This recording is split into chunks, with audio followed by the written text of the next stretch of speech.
اگر صرف 5 وقت نماز کا مسئلہ تھا تو کیا صرف اس 5 وقت کے لیے مسجد بنا دی گئی؟ بتاتے کیوں نہیں ان مسلمانوں کو کہ یہ مسجد بنائی کیوں جاتی ہے؟ محمد رسول اللہ صلی اللہ علیہ وسلم نے مسجد بنائی کیوں؟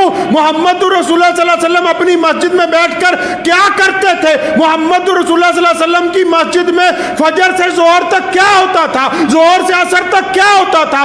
عصر سے مغرب کے درمیان کیا کرتے تھے؟ مغرب سے عشاء کے درمیان کیا ہوتا تھا؟ بتاؤ پوری دنیا کے مسلمانوں کو آج کہ یہ مسجدیں کیوں تعمیر کی گئیں؟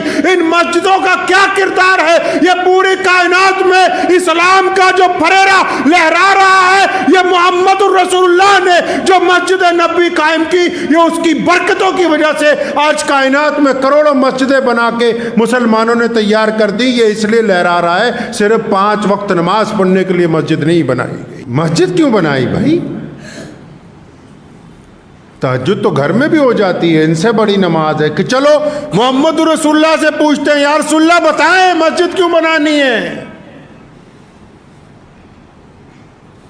اللہ کے نبی صلی اللہ علیہ وسلم سے پوچھیں گے، امام بخاری، امام نسائی، امام ابو داؤد، صاحب طبقات، الگ الگ محدثین اپنی کتابوں کے ذریعے، احادیث کی مستند کتابوں کے ذریعے آپ جائیں، جا کے پوچھیں کہ ہم اللہ کے رسول صلی اللہ علیہ وسلم سے پوچھنا چاہتے ہیں، سوال کرتے ہیں، یا رسول اللہ مسجد کیوں بنانی ہے؟ تو اللہ کا قرآن، اللہ کے رسول صلی اللہ علیہ وسلم کی احادیث مسلمانوں کو بتاتی ہیں کہ آؤ پھر ہم تمہیں بتائیں کہ مسجد کیوں بنانی ہے۔ کیونکہ محمد رسول اللہ نے حکم دیا، مسلمانوں مسجدیں بناؤ، مسلمانوں کشادہ مسجدیں بناؤ، مسلمانوں مسجدوں میں آؤ۔ فرمایا یا رسول اللہ کیوں آئے؟ فرمایا تاکہ جماعت کے ساتھ نماز ادا کی جائے۔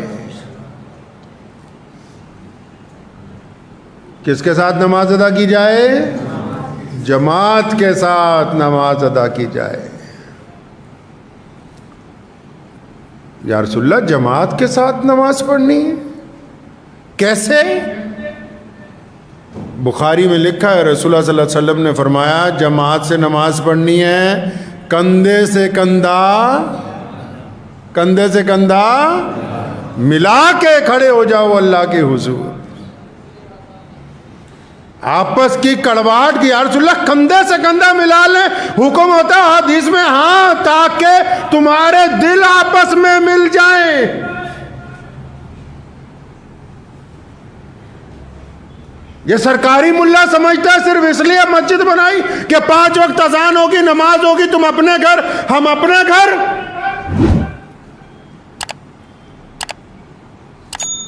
مسجد اس لیے بنانے کا حکم ہوا، اللہ کے رسول نے فرمایا تاکہ تم اکٹھے ہو کے نماز پڑھو، کندھے سے کندھا جوڑ کے نماز پڑھو۔ مطلب یہ کہ ایک خوبصورت معاشرہ تیار کر دیا جائے جن میں آپس میں محبتیں ہوں، اتفاق ہو، پیار ہو، خلوص ہو۔ اگر فجر کی نماز میں عبد الرحمن نہیں آیا، ظہر میں نہیں آیا، عصر میں نہیں آیا، مغرب میں نہیں آیا، تو عشاء میں محمد جنید، محمد کاشف اس کے گھر جا کے پوچھے کہ بھائی آج تم کہاں تھے، کیوں نہیں آئے؟ اگر بیمار ہوگا تو اس کو دوا لا کے دیں گے، دکھ درد میں ہوگا تو اس کا ساتھ دیں گے، پریشان حال ہوگا تو اس کو حوصلہ دیں گے۔ پتہ یہ لگا کہ مسجد کی تعمیر تو اس لیے کی تاکہ یہ جو نمازیں گھر میں پڑھتے ہیں یہ مسجد میں پڑھیں، تاکہ ان نمازوں کے ذریعے ان میں محبت پیدا ہو، ان نمازوں کے ذریعے ان میں اتفاق آئے، ان میں خلوص آئے، ان کے دلوں کے اندر آپس کے اندر جو رنجشیں ہیں وہ ختم ہو جائے۔ آج اگر ایک مسجد میں نماز پڑھنے والوں کو یہ پتہ ہی نہیں کہ ان کے دائیں کون نماز پڑھتا ہے، بائیں کون نماز پڑھتا ہے، آگے کون ہے، پیچھے کون ہے، پھر ان بیوقوفوں کو سمجھایا کس نے کہ مسجد ابھی مسجد بن گئی، یہ تو ابھی خالی عمارت ہے۔ جہاں کوئی کسی کا دکھ درد نہیں سمجھتا تو وہ تو سنگ مرمر کی عمارت ہے۔ 1450 سال پیچھے چلیے، اگر مسجد دیکھنی،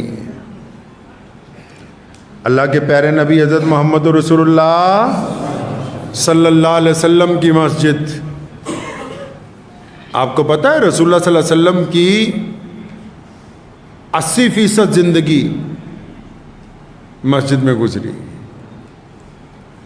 مکی زندگی حرم کی مسجد میں، حرم شریف میں، بیت اللہ میں، اور مدنی زندگی مسجد نبوی شریف میں رسولullah نے ہمیں سکھایا کہ دکھ درد ہوگا تو نماز کے بعد بیٹھ کے وہیں بانٹ لیں گے، پریشانی ہوگی وہیں گفتگو کریں گے، اگر بازار میں کوئی ہمارے خلاف بات ہوئی اس کی گفتگو وہیں بیٹھ کر کریں گے، اگر کسی کے گھر میں شادی ہوگی اس کا پلاننگ وہیں پہ ہو جائے گی، کسی کا نکاح ہوگا مسجد میں ہو جائے گا، کسی کی ناراضگی ہوگی پنچایت مسجد میں ہو جائے گی، کسی کا گھر گر جائے گا تعمیر کی بات مسجد میں ہو جائے گی، کسی کا کاروبار میں نقصان ہوگا ساتھ دینے کی بات مسجد میں ہو جائے گی، کوئی دشمن ہم پر الزام لگائے گا اس کا جواب دینے کی بات بھی یہیں بیٹھ کر گفتگو میں اندر کر لیں گے۔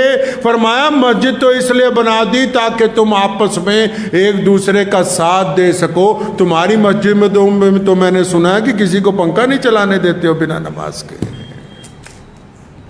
کون بدمعاش لوگ ہیں یہ جو کسی غریب کو 2 رکعت نماز کے لیے جماعت کے بعد کہیں کہ یہ پنکھا نہیں چلے گا، یہ اے سی نہیں چلے گا، فلاں کے لیے نہیں چلے گا، فلاں کے لیے چلے گا۔ مسجدوں کے نوکر مسجدوں کے بادشاہ بن گئے، اللہ کے گھر کے نوکر اللہ کے گھر کے بادشاہ بننا چاہتے ہیں، اور جو اللہ کے مہمان ہیں ان کو نوکر سمجھتے ہیں، اپنی اوقات اور اپنی حیثیت بھول گئے کہ اللہ تبارک و تعالیٰ نے تمہیں اپنے گھر میں رکھا کیوں ہے۔ اگر نوکر ہو تو اپنی اوقات اور حیثیت کے اندر رہ کے اللہ کے مہمانوں کا اکرام کرو۔ تمہیں یہ کسی نے نہیں اختیار دیا کہ تم اللہ کے مہمان کے ساتھ کس انداز کے اندر گفتگو کرو گے۔ نوکر کا کام صرف مہمان کا اکرام کرنا، اس سے زیادہ کچھ نہیں ہے۔ ہو سکتا ہے کئی پردھانوں کو کئی چودھریوں کو میری بات بری لگ جائے جو مسجدوں پہ اپنی اعزاداری چلانا چاہتے ہیں۔ میرے والد صاحب شیر اسلام مولانا حبیب الرحمن لدھیانوی رحمۃ اللہ علیہ مجھے اچھی طرح یاد ہے، ہماری قدم قدم پہ انہوں نے بچپن سے آج تک رہنمائی کی، ہم جو کہتے ہیں بس انہی کی گفتگو ہے۔ ایک دن کسی صاحب نے ہماری مدرسے میں سے کسی نے اے سی بند کر دیا، کوئی تھا نہیں تو بڑا بلا کے ڈانٹا مجھے کہ یہ بند کیوں کر دیے، یہ کوئی تھا نہیں۔ فرمایا جو آنے والے ہیں ان کو آتی پہلے اس بات کا وہ انتظار کرے کہ مسجد ٹھنڈی ہو جائے پھر اس کے بعد نماز پڑھیں۔ ہمارے ذمے اللہ نے خدمت لگائی ہے مہمانوں کی، اللہ کے مہمان آتے ہیں۔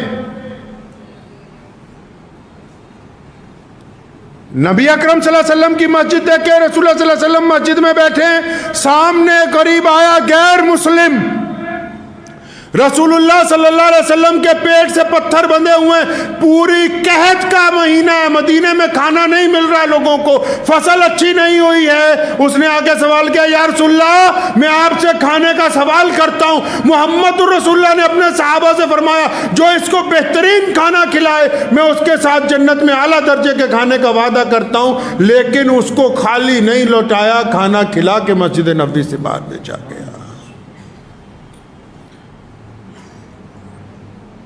پتہ لگا کہ مسجد تو وہ ہے جہاں اگر کوئی بھوکا آ کے سوال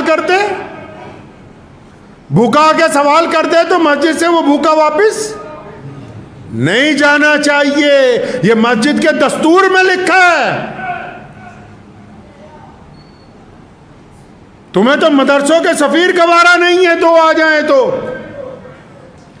مسجد کے دستور میں لکھا ہے کہ مسجد کے دروازے پر اگر کوئی مانگنے والا آ جائے اور وہ سوال کر دے یا رسول اللہ مجھے کپڑے چاہیے، محمد رسول اللہ ان کو کپڑے دیتے، جبکہ سوال کرنے والا مسلمان نہیں ہے۔ مسجد کے دروازے پر کوئی آ جائے یا رسول اللہ مجھے سواری چاہیے، میں دور کا مسافر ہوں، اور مانگنے والا یہاں بھی مسلمان نہیں ہے، محمد رسول اللہ اس کو اونٹ پیش کرتے ہیں۔ مسجد کے دروازے پہ کوئی دکھ درد لے کے آتا ہے، یا رسول اللہ فلاں نے میرے سے زیادتی کی، میری مدد کریں، محمد رسول اللہ اس کے ساتھ چل کے اس کی مدد کرنے جاتے ہیں۔ پتہ یہ لگا کہ مسجد جب بنائی جاتی وہ اس لیے بنائی جاتی کہ یہ ماں کی طرح ہیں جس کے پاس جا کے بندہ بیٹھ کے روتا بھی ہے، ہنستا بھی ہے، دکھ درد بھی سناتا ہے، خوشی بھی تقسیم کرتا ہے۔ مسجد تو اس لیے بناتی کہ آس پاس رہنے والے انسانوں کو راحت مل جائے، آس پاس رہنے والوں کو راحت مل جائے مسجد سے، ان کے دکھ درد بانٹا جائے، وہ کیسے مسجد کا کوئی بندہ امام یا صدر ہو سکتا ہے جس کے محلے میں کوئی بیوہ ہو اور اس گھر میں کھانا نہ پکتا ہو، ایک وقت پکتا ہو ایک وقت نہ پکتا ہو، اور مسجد میں اعلیٰ ترین سنگ مرمر کے پتھر لگا دیا جائیں اور بہترین لوگ آئیں نماز پڑھنے کے لیے، اور اس محلے میں کوئی بندہ بھوکا سوتا ہو، پھر یہ مسجد ابھی مسجد کے حکم میں آئی نہیں ہے۔ تمہیں کس نے کہا کہ مسجد صرف 5 وقت نماز کے لیے ہوتی ہے؟ سب سے بڑا اسکول مسجد میں کھولا جاتا ہے۔ آج بھی دنیا میں مسلمانوں کا جو سب سے بڑی یونیورسٹی ہے، مسلمانوں کے پاس جو آج بھی 1 نمبر کا مدرسہ ہے، آج بھی ہمارے پاس ایسا ادارہ جہاں کے پڑھے ہوئے عالم پوری دنیا میں جب جاتے ہیں لوگ اٹھ کے کھڑے ہو جاتے ہیں، تو محمد رسول اللہ صلی اللہ علیہ وسلم کی مسجد نبوی کا مدرسہ ہے آج بھی، جہاں کئی ہزار بچے روزانہ ہر نماز کے بعد تعلیم حاصل کرتے ہیں آج کی تاریخ میں۔ آج بھی اگر بہترین ڈاکٹر آپ کو اپنے آپ کو دکھانا ہے تو جب آپ حرم شریف میں نماز پڑھنے کے لیے جائیں گے، جگہ جگہ پہ مسجد نبوی میں، حرمین شریفین میں بہترین دنیا کے ڈاکٹر وہاں لوگوں کے لیے بیٹھے، کیونکہ وہ مسجد خدا کا گھر ہے، وہاں جو آنے والے ہیں ان کی دکھ تکلیف کو سننا ہماری ذمہ داری بنتی۔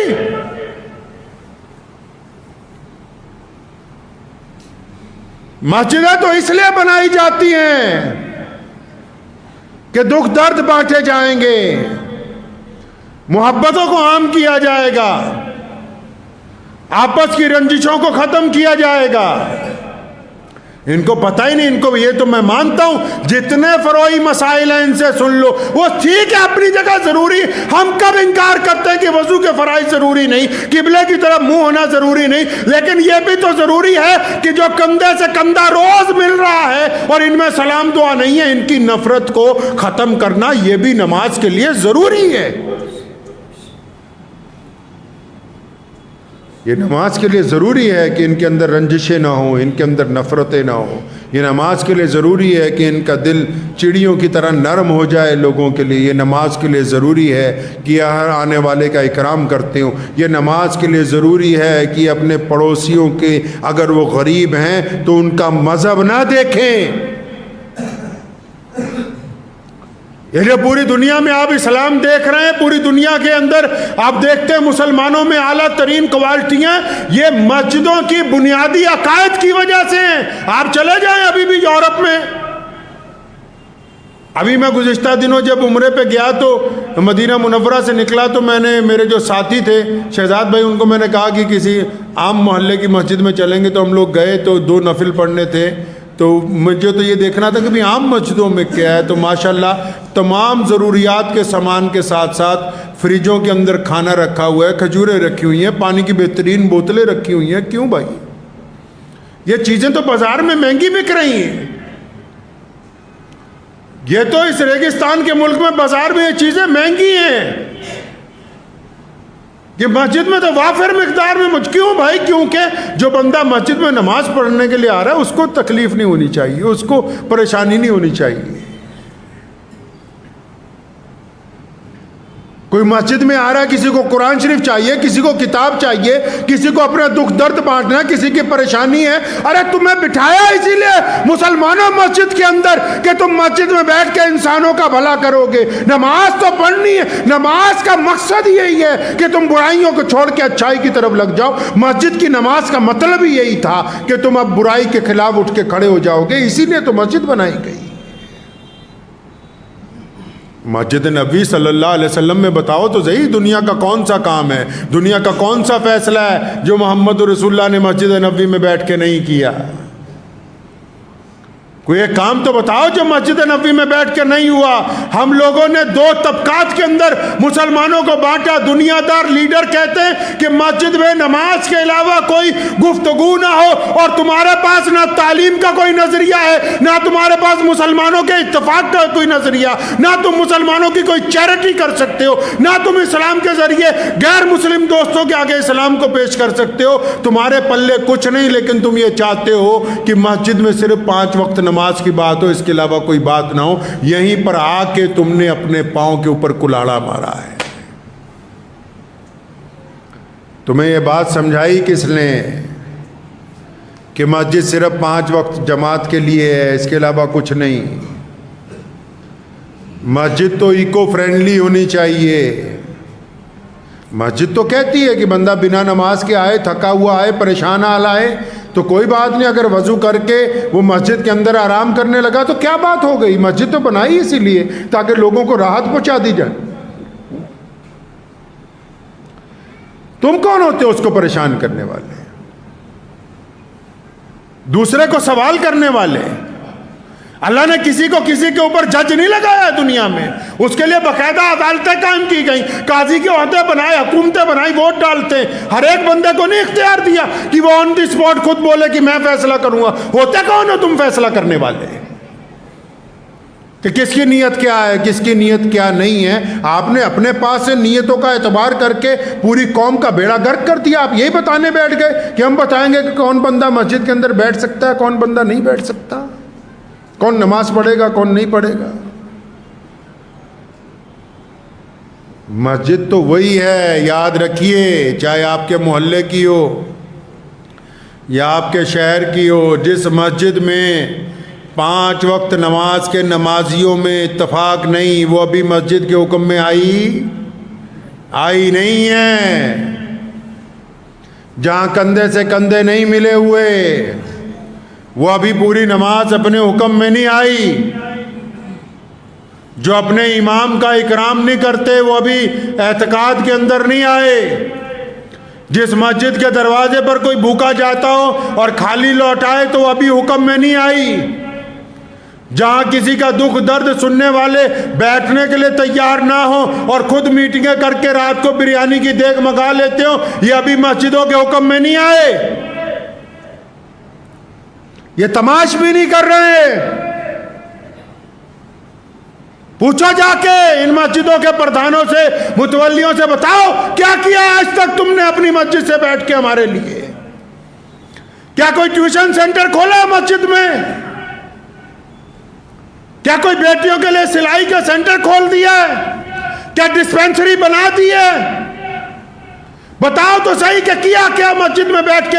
کیا کوئی ایسا نظام بنا دیا کہ جو آتا ہے، جس کے پاس کرایہ نہیں ہوتا، اس کو ٹکٹ دے کے ریل چڑھا دیتے ہو؟ پتہ لگے کوئی اسپتال میں بیمار ہوتا ہے، تم اس کا بل بھرنے کے لیے جاتے ہو تو اس کو دوائیاں دیتے ہو، پتہ تو لگے کیا ہے؟ پوچھا ایک دفعہ ان سے جا کے کہ تم کرتے کیا ہو مسجد میں؟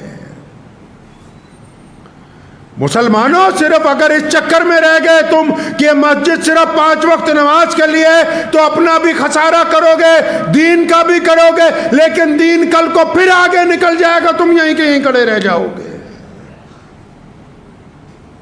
پوری دنیا کی مسجدیں دیکھو جا کے، یورپ میں جائیے، افریقہ میں جائیے،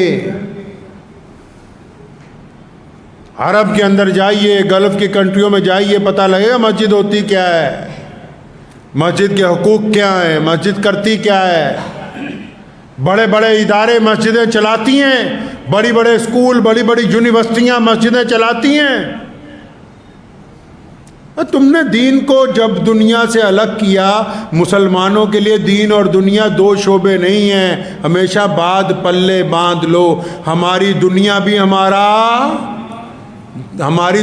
ہمارا دین ہے، ہمارے پاس نہیں ہے دنیا کا کوئی کھانا۔ پوری دنیا میں یہی تو لطف کی بات ہے۔ آپ کو پتہ ہے کیا لطف کی بات ہے؟ جو باطل ہے، یا آپ پوری دنیا میں کہیں جائیں گے، کوئی عبادت گاہ بنتی ہے نا، تو کئی لوگ کتراتے ہیں کہ عبادت گاہ کے قریب کا پلاٹ نہیں لینا، پریشان ہو جائیں گے۔ لیکن جب مسجد بنتی ہے تو مسلمان زیادہ پیسے اس لیے لگاتا ہے کہ مسجد کے ساتھ والا پلاٹ مل جائے تاکہ میرا گھر اللہ کے گھر کے ساتھ جڑ کے بن جائے۔ یہ فرق ہے ایمان کے اندر اور کھوکھلے دلوں میں۔ اس لیے اپنے اندر تھوڑی بیداری لائیے۔ جو لوگ، جن کو اللہ نے مسجدوں کی ذمہ داری دی ہے، یا جو مسجدوں میں پردھان بنے ہوئے ہیں، ممبر بنے ہوئے ہیں، پہلے تو 2 رکعت اللہ کا شکر ادا کریں بھی اللہ نے آپ کو اپنے گھر کا نوکر بنا لیا، مجاور ہو۔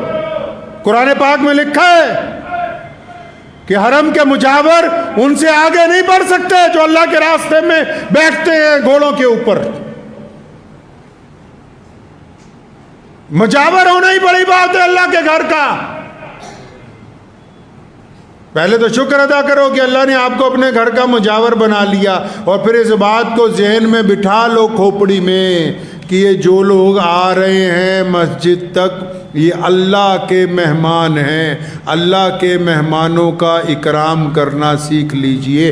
اگر آپ اللہ کے مہمانوں سے غنڈہ گردی کریں گے تو اللہ کی طرف سے جب پکڑ آئے گی ساری چودراہٹ نکل جائے گی، ساری پردھانگی نکل جائے گی، نہ دین کے باقی رہو گے نہ دنیا کے باقی رہو گے۔ لکھ کے لے جاؤ اس بات کو، سر جوڑ کے بیٹھ جاؤ۔ دیکھو کیا کر سکتے ہیں اپنی مسجد میں، کون سی تعلیم کا نظام چلا سکتے ہیں، کون سے کالجوں کے زیادہ بچے ہیں جن کو ٹیوشن دے سکتے ہیں، کون سا ایسا غریب ہے جس کو پیسے دے کے چھوٹا سا اس کا کاروبار شروع کروا سکتے ہیں۔